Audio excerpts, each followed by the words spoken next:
Hai semuanya, Assalamualaikum. Apa kabarnya nih?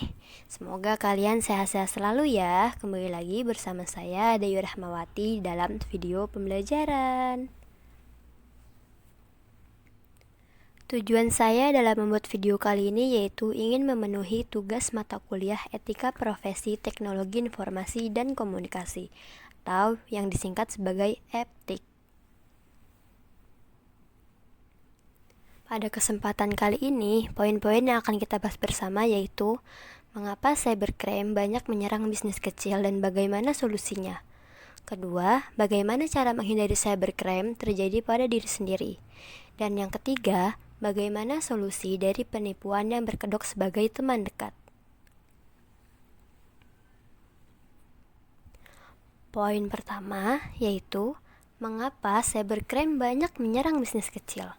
Karena sebagian besar bisnis kecil kurang memiliki kesadaran terhadap pentingnya proteksi dan keamanan data perusahaan, sehingga sering menjadi sasaran empuk atau target utama serangan cybercrime, terutama pencurian data yang dilakukan oleh para hacker.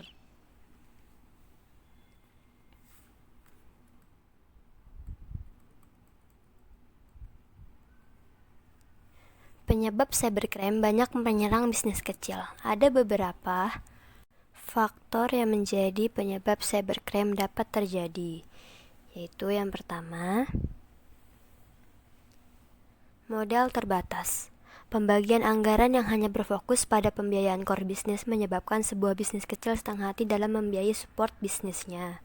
2. Budaya bring your own device. Serangan cyber bisa saja terjadi tidak hanya dari pihak eksternal, namun juga dari pihak internal.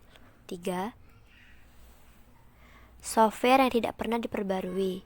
Banyak bisnis kecil yang menganggap tidak perlu melakukan pembaruan setelah membeli sebuah domain atau pemeliharaan website. 4. Akses kontrol yang tidak ketat. Keamanan yang hanya mengandalkan password sangat mudah untuk diretas. 5. Ketidakpedulian terhadap sistem keamanan. Dari semua faktor-faktor yang menyebabkan bisnis kecil mudah diserang oleh serangan cyber adalah tidak menempatkan keamanan informasi sebagai faktor utama dan terpenting dalam kebutuhan IT.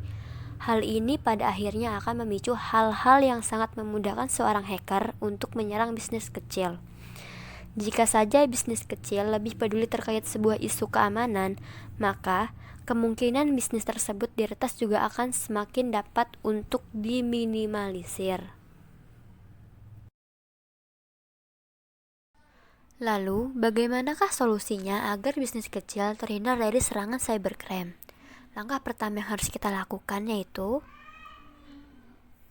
mengubah pola pikir bahwa keamanan informasi merupakan hal yang tidak penting. Kedua, gunakanlah aplikasi password untuk akses yang lebih ketat. Lalu yang ketiga, update semua infrastruktur hardware maupun software yang digunakan. Dan yang keempat, lakukanlah backup semua data secara rutin dan juga secara berkala. Selanjutnya, poin kedua yaitu bagaimanakah cara menghindari dan menangani cybercrime yang terjadi pada diri kita sendiri. Langkah pertama, selalu gunakan security software yang up to date. Kedua, buat password yang kuat dan install software antivirus. Yang ketiga, gunakanlah fitur keamanan untuk website Anda dan membuat backup data. Poin terakhir yang akan kita bahas yaitu bagaimanakah solusi dari penipuan yang berkedok sebagai teman dekat. Modus cybercrime tersebut bisa kita atasi dengan pertama, selalu berhati-hatilah dengan nomor telepon yang tidak dikenal. Kedua, abaikan nomor telepon yang aneh. Dan ketiga, gunakan aplikasi pendeteksi nomor telepon.